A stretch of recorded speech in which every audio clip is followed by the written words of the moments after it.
പറയണ കാര്യം വളരെ സീരിയസ് ആയിട്ട് എടുക്കണം. നീ മനസ്സിന് ടെൻഷൻ ആക്കാത്ത കാര്യം പറയടാർക്കാ. വീട്ടില് ചെറിയ പൊട്ടലും ചീറ്റലൊക്കെ ഉണ്ട്. പൊട്ടലും ചീറ്റലാ? നമ്മുടെ ഡോണിക്ക് ഒരു കല്യാണാലോചന. എപ്പോ? ഞാൻ അറിഞ്ഞില്ലല്ലോ. ആരും പറഞ്ഞിട്ടില്ല. ഇന്നലെ അപ്പനമ്മയോട് പറഞ്ഞേ, ഞാൻ ഒരു ഒതുക്കത്തി കേട്ടേ. നമ്മുടെ അപ്പന്റെ ഒരു കസിൻ ഇല്ലേ, പറയതളപ്പൻ, അയാളുടെ മോളില്ലേ ജീന, അവളായിട്ടാണ്.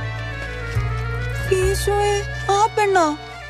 പള്ളിയിലൊക്കെ വെച്ച് പലതവണ അവള് ഡോണീനെ നോക്കണത് ഞാൻ കണ്ടിട്ടുള്ളതാ. അന്നേ എനിക്ക് സംശയം ഉണ്ടായിരുന്നു. അവനോട് അറിഞ്ഞിട്ടാണോടാ അത്? അവൻ അറിഞ്ഞിട്ടാണ് അറിയാണ്ടാണോന്ന് എനിക്ക് അറിഞ്ഞൂടാ. പക്ഷെ പണ്ട് മുതൽ എന്തെങ്കിലും ആവശ്യത്തിന് വേണ്ടി കുടുംബത്തിലെല്ലാരും കൂടുമ്പോഴേ ഈ ജീനയും ഡോണി തമ്മിൽ മാറി സംസാരിക്കണേ ഞാൻ കണ്ടിട്ടുണ്ട്. അല്ല, അവര് ചിലപ്പോ ആർത്തം വെച്ചായിരിക്കും സംസാരിച്ചിട്ടുണ്ടാവുക. എന്നാലും നമ്മൾ സൂക്ഷിക്കാനുള്ള നമ്മൾ സൂക്ഷിക്കണം. എനിക്ക് ഇച്ചേച്ചിയാണ് വലുത്. ഞാൻ നിങ്ങളൊന്നാവണേക്ക് എത്ര സ്വപ്നം കണ്ടിട്ടില്ലെന്നറിയോ? ഇതിപ്പോ എന്താടാ ചെയ്യാ? ഒന്നുമില്ല.